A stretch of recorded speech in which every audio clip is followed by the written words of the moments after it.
da nga nekk sous contrôle judiciaire wala da ngay retourner Canada? Non, je ne suis pas sous contrôle judiciaire.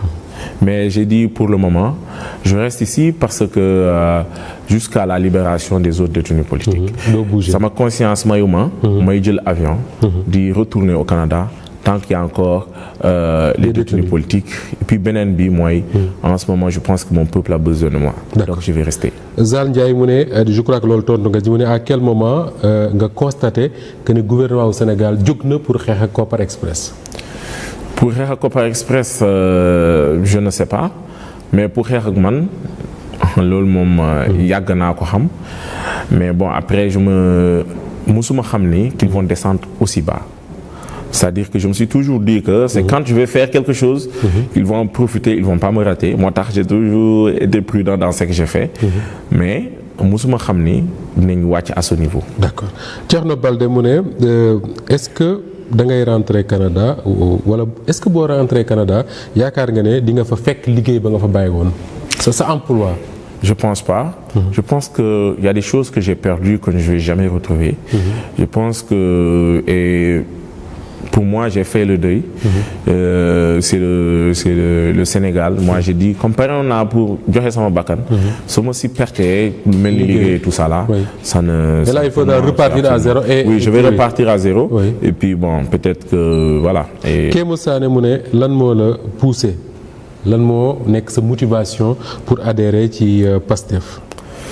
Bon, c'est ma motivation, mais vous savez, je vais vous le dire d'ailleurs, pendant des années, pendant des années, nous on a toujours cherché quelqu'un pour épouser nos idées, pour véhiculer nos idées. Nous, on pouvait bien aller se battre sur le terrain, mais il fallait un leader charismatique pour véhiculer, pour que ce message puisse avoir une certaine portée. Et on a vu ça à la personne de Ousmane Sonko. Et aussi Bassirou. Je vais vous dire quelque chose sur Diomaye. Xam nga ñu bëri xamuñu ko parce que ñu bëri se disent non il ne parle pas. Je pense qu'il a fait le choix de s'effacer peut-être pour ne pas faire de l'ombre peut-être à son leader. Mais c'est un gars très pertinent. C'est un excellent débatteur. Ak mën a wax nag. Ba pare moi qui le connais personnellement, il est très très humain. Dafa yëg moom. xam nga ko personnellement. Vous avez des relations. Je le connais personnellement. C'est quelqu'un de très très disponible. C'est quelqu'un de très disponible. Moi, je l'aime beaucoup. D'ailleurs, j'avais l'habitude de le dire. D'ailleurs, à cette époque, quand je le disais à Maître Moussa Sarr, je ne savais pas qu'un jour il allait être candidat. Je disais que vraiment, Bassirou, c'est quelqu'un pour qui j'ai beaucoup d'admiration. Mais bon, après, le destin a fait qu'aujourd'hui, il est candidat. Il est candidat. Voilà. Alors, Thierno Baldé mu ne Hannibal, est-ce que gëm nga ne am na une liste bu ñu teg aéroport AIBD pour les frères de la diaspora maanaam ñi mel na yow ak ñeneen ñi nekk un peu partout à travers le monde souvent duñ bëgg a ñibbisi parce que dañu ragal ne am na benn liste bu ñu teg pour bu ñu ñëwee jàpp leen est-ce que gëm nga loolu? su fekkee man maa ngi si. te man bi ñu may signalé loolu ñu ne ma yaa ngi ci liste bi. loolu lañ ma wax. loolu lañ la wax. yaa ngi ci liste bi. te bi nga ñëwee jàpp leen je ne suis pas seul. Oui. Ça veut dire que je ne suis pas seul. Donc après c'est à chacun il fait ses choix. Chacun fait ses choix et puis il les assume quoi. Alors Esprit Libre mu ne le collectif des prisonniers politiques serait-il favorable à une amnistie ou suivre cette injustice au-delà du changement de régime moom nga doon wax sax est-ce que yéen ñi nga xam ne yéenay les victimes de cette injustice là pour yéen mën nañ teg une loi d'amnistie wala il faut ñu topp ñu ko def? Non, je l'ai dit. D'ailleurs, le collectif des familles des détenus, ils disent qu'ils sont contre l'amnistie. Maintenant, je ne sais pas, il y a peut-être des détenus qui sont favorables. Mais en tout cas, le collectif, ils sont contre. Moi, je suis contre. Je suis contre parce que pour moi, il faut que justice se fasse. Il faut que justice se fasse pour deux choses. La première chose, c'est que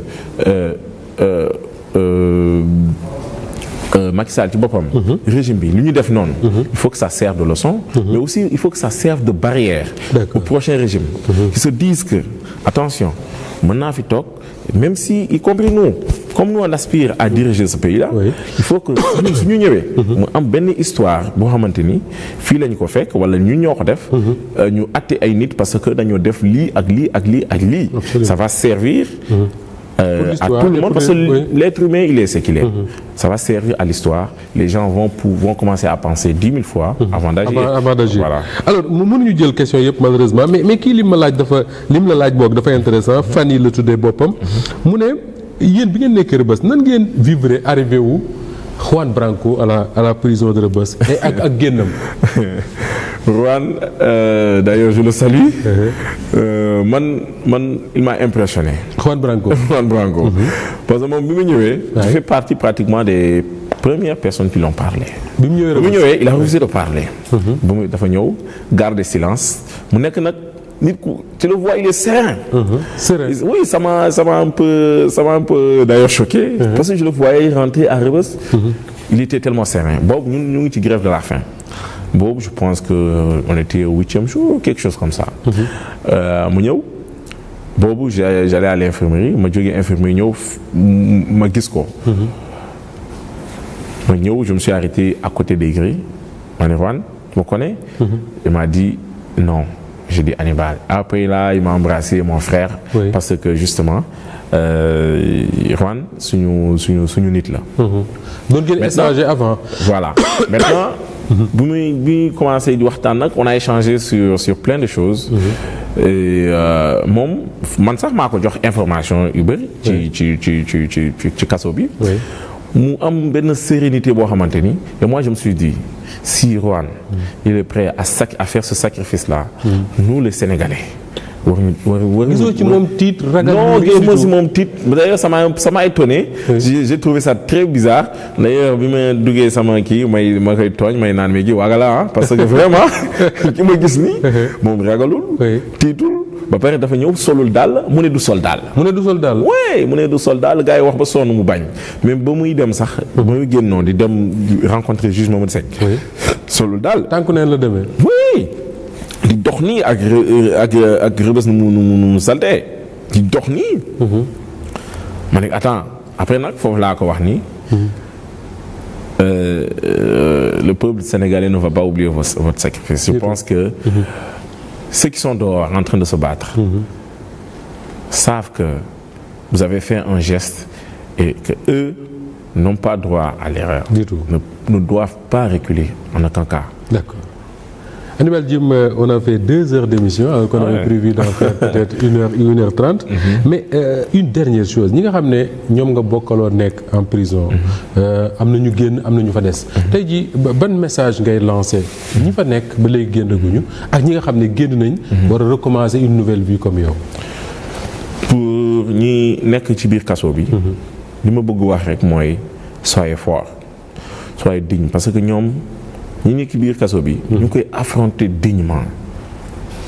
bu leen ne plongez surtout pas dans l'émotion. soyez digne. C'est ce qui va faire votre force. parce que gars yi su ñu demee ba xam ne. ñii ils sont fragiles. Ils vont essayer de l'utiliser contre vous pour vous utiliser comme une monnaie ou quelque chose comme ça. Donc restez fort et restez digne. ñoo xamante ni dañoo génn nañ. Restez vous-même. C'est vrai que vous avez traversé des moments yoo xamante ni je peux qualifier d'horrible mais restez vous-même. Ne plongez pas